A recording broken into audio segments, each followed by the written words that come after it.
Hey folks, let's make this short and brief. And just to forewarn you, a lot of you might be triggered, upset, offended, or even mad at this video, but I wouldn't be me if I wasn't just direct and to the point about certain things. So in a way, I apologize because it's not meant to offend or make anybody mad, but I understand it will trigger some folks. So here we go.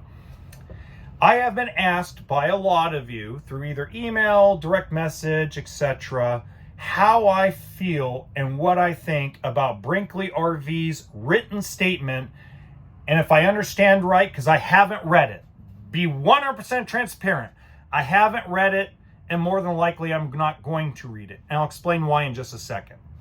But a lot of you have kind of broken it down and said that either they're not selling the company to Thor or that they're never ever going to sell the company.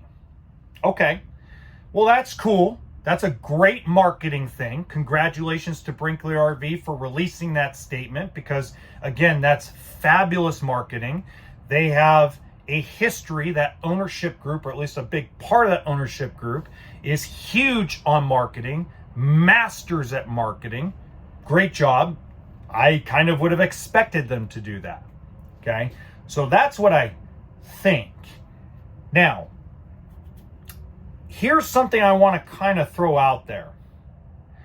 When it comes to how I feel about it, it's the same way I felt about Grand Design's frame failure, frame flex situation, a couple years ago, when Josh the RV nerd came on and said that less than half of 1% of the frames are going to fail.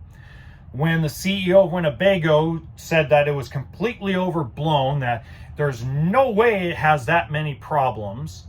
When you had other YouTubers attacking people like Paving New Paths and Pete West and Liz Amazing, and we have all this just crap going on, and it cultivated now into a class action lawsuit.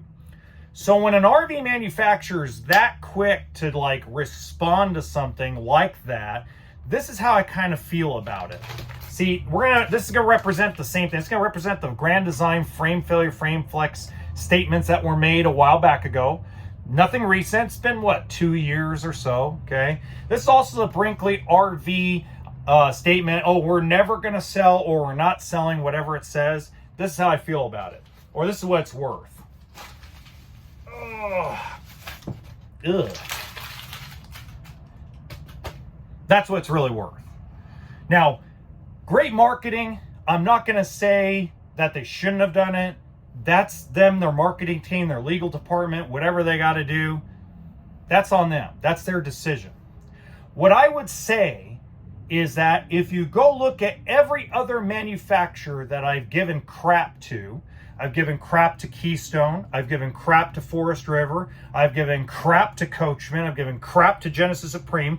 By the way, one of my favorite toy haulers to sell is Genesis Supreme RV, and I still stick my foot up Pablo's butt every once in a while, okay, because sometimes it's needed.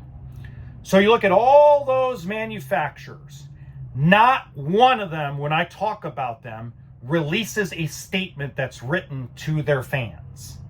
Not one of them goes on YouTube, sits in a $200,000 plus car with $10+ million in the bank, and sings Cry Me a River because, Greg Carson's picking on us. Oh my God, it's not fair.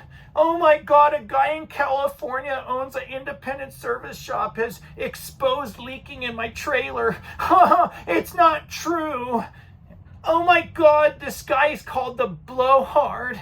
I mean, this is such a unique thing, because if you go to the video that they are actually talking about in the statement, supposedly, I haven't read the statement again, you go look, there were 2 other subjects in that episode that had to do with retail financing of the RVs. So far, Arrowhead Federal Credit Union, Ally Financial did not write a written statement to their fans. And Alliance RV, I talked about a second offer that was rumored by Winnebago in an attempt to buy Alliance RV.